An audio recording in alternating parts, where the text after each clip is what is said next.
Hello, this is Cal, and thanks for watching another episode of Wise Financial Strategies.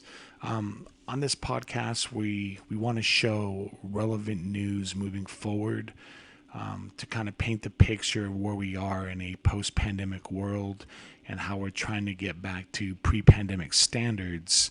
There's a lot of obstacles that we'll be discussing that investors need to look out at or look out for. Our main goal is to provide a long-term direction for investors and, help them take volatility head on when they're looking at long-term investments. So again, we just want to kind of set the stage of what's happening moving forward, help investors focus on what's relevant and tune out the noise in the background. So we have pretty big news as of July 14th, 2021. And today, the Senate Democrats agreed to a $3.5 trillion tax spending plan. Now, granted, this is not law yet, but it's a solid starting point, meaning I'd be pretty surprised if that final amount was below $3 trillion. It could even be higher, after the progressives and, moderates weigh in. So, what does this mean moving forward? Well, I believe that this is what the stock market's been waiting to hear. I think you're going to see the market respond very positively to this news. Here we are walking into a post-pandemic world, and now you got the federal government pushing a lot of weight behind that.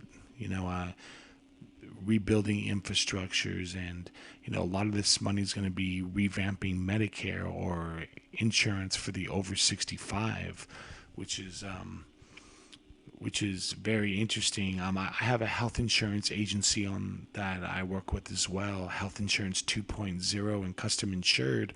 Although Medicare is not really our focus, there's still a lot of employees that become retirement age of 65, and of course they're still working, and you got to integrate them into those plans. So that does change some things, but that's for another podcast. So you can check that out on Health Insurance 2.0. But looking at this as a whole, I think that's what the market is looking for. It's looking for a reasoning to be propped up at the highest level it's ever been right now. And I think overall it's going to be good news for that money to stimulate everything moving forward. I think the problem with the federal spending at this point is that it's kind of caught in a shifting of power. So it's a very politically driven, and so you have a lot of division on key issues.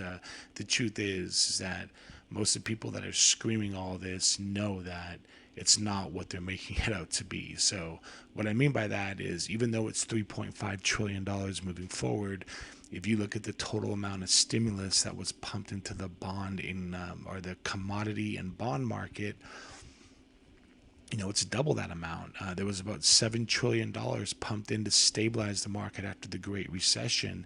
Everyone saw the market go up and up and up. So Democrats and Republicans were both cheering as loud as they could cheer.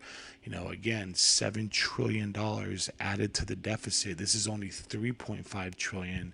And sometimes you hear that could be the end of the world. So I think it's pretty safe to say moving forward that excess spending is going to be a new trend. At least it has been for the last decade. So I think that's huge news, and the market will allow some reasoning to be at the highest level it's ever been, and it's going to help spur other things in motion. So overall, I think this is exactly what the stock market's been waiting to hear, and it's going to be met with open arms. You're going to hear some political rhetoric about all that. This isn't a show about politics, but let's try to tune the noise out and focus on market drivers regardless of political affiliation. So listen, if you want to learn more about what we do, you can check us out at wealthincomesolutions.com. We show about how our practice and approach comes together, how we help investors achieve long-term goals, and how everything comes together. Complete transparency. You can also check out our new LinkedIn page that just kind of went live actually today. I've been working on it for a few days prior, but that's Wealth Income Solutions on LinkedIn. So please go and follow that. For more information, these videos will always be posted there first. And then, of course, distributed to our podcast through Anchor, Spotify, Google, everywhere else. Thank you so much for listening, guys. Stay tuned. We're going to have much more to talk about and discuss. Please comment. Let us know your feedback. And thanks for listening.